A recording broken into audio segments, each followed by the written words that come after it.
मित्रों, भगवान विष्णु और भगवान शिव दोनों एक दूसरे का बहुत आदर करते हैं और दोनों ही एक दूसरे के अनन्य भक्त हैं।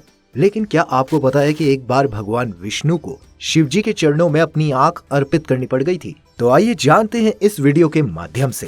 पौराणिक कथाओं के अनुसार एक बार की बात है, राक्षसों का अत्याचार बहुत ज्यादा बढ़ गया था। कोई भी धार्मिक कार्य करना मुश्किल हो गया था। राक्षसों ने पूरी पृथ्वी पर आतंक मचा रखा था। राक्षस जनजाति स्वर्ग पर भी अपना अधिकार जमाना चाहते थे। देवराज इंद्र भी उनसे पूरी तरह से परेशान हो चुके थे। वो स्वर्ग के सभी देवता गणों को लेकर भगवान विष्णु के पास गए। उन्होंने भगवान विष्णु से प्रार्थना की। देवता बोले, हे प्रभु, आप हमें राक्षसों के प्रकोप से बचा लीजिए और हमें मुक्ति प्रदान कीजिए। भगवान विष्णु को पता था कि भगवान शिव ही इस समस्या का समाधान कर सकते हैं। विष्णु भगवान महादेव के बहुत बड़े भक्त हैं।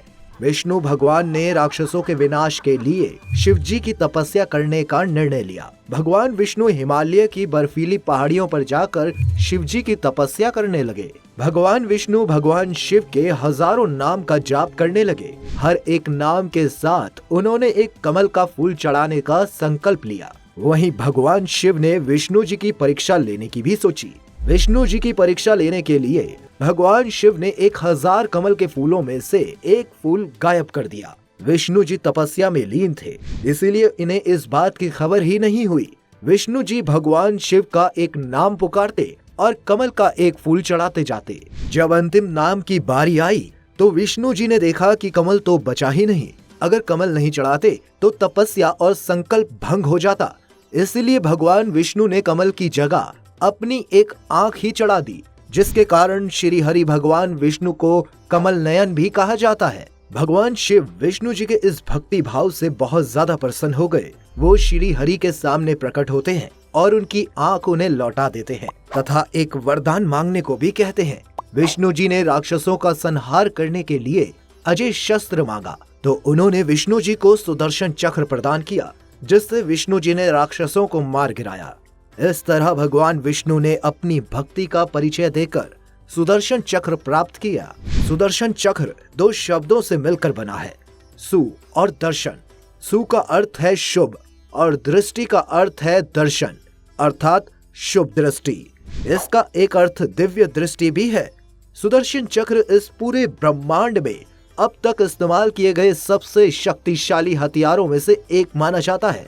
माना यह भी जाता है कि इस दिव्य चक्र में 108 नोकधार किनारे हैं और यह अविश्वसनीय गति से यात्रा भी करता है। कहा जाता है कि जब हम एक बार पलक झपकाते हैं तब तक चक्र लाखों योजन यात्रा कर लेता है। मान्यता है कि सुदर्शन चक्र में 2 पंक्तियों में लाखों कीलें विपरीत दिशाओं में चलती हैं, जो इसे एक दांतेदार किनारा देती है। सुदर्शन चक्र विष्णु जी का पर्याय है और उनकी दाहिनी तर्जनी पर स्थित है। यह चक्र विशुद्ध इच्छा शक्ति के माध्यम से चलता है, अपनी तरह का पहला, जिसे केवल विचार द्वारा नियंत्रित या संचालित किया जा सकता है। सुदर्शन चक्र में अपार आध्यात्मिक और रहस्यमय शक्तियां हैं। पवित्र चक्र निरंतर गति में है और कहा जाता है कि इसे ब्रह्मा, विष्णु और शिव की त्रिमूर्ति की संयुक्त शक्तियों द्वारा बनाया गया है।